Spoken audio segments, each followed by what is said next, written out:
in a sense, we can't really compare ourselves to Adam and Eve in the beginning, because we obviously have history that they didn't have. Now, what they did have was choice, and they exercised that choice. Eve deceived into making a wrong choice, and Adam following Eve in a redemptive way. Now, we still have that free choice, but the difference is we have God in us.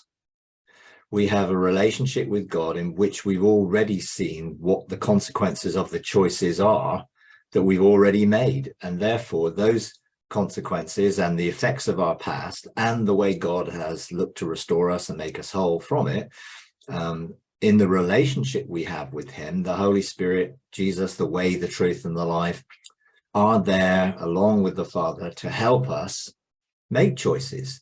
So we make those choices with him rather than independently of him. And of course, you can choose independence. You can follow the path of the tree of the knowledge of good and evil if you want to, but why would you want to? That's the issue. Why would I want to do something that's contradictory to the experience I have of unconditional love, limitless grace, and triumphant mercy in my life?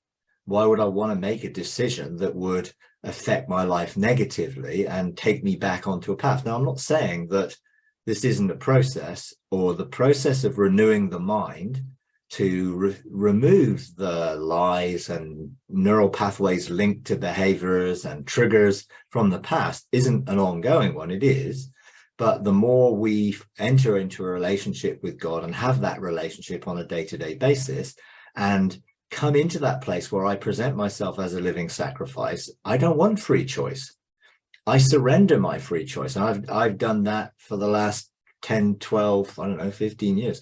I surrender my free choice because I don't want to make choices independently. Now, that doesn't mean that I don't have creativity as a son, but that creativity of a son is founded on the thing, I only want to do what I see the Father's doing. I only want to outwork the Father's heart as a son, not independently. I don't need to prove myself or earn anything from God, because I realize everything comes free because God is love.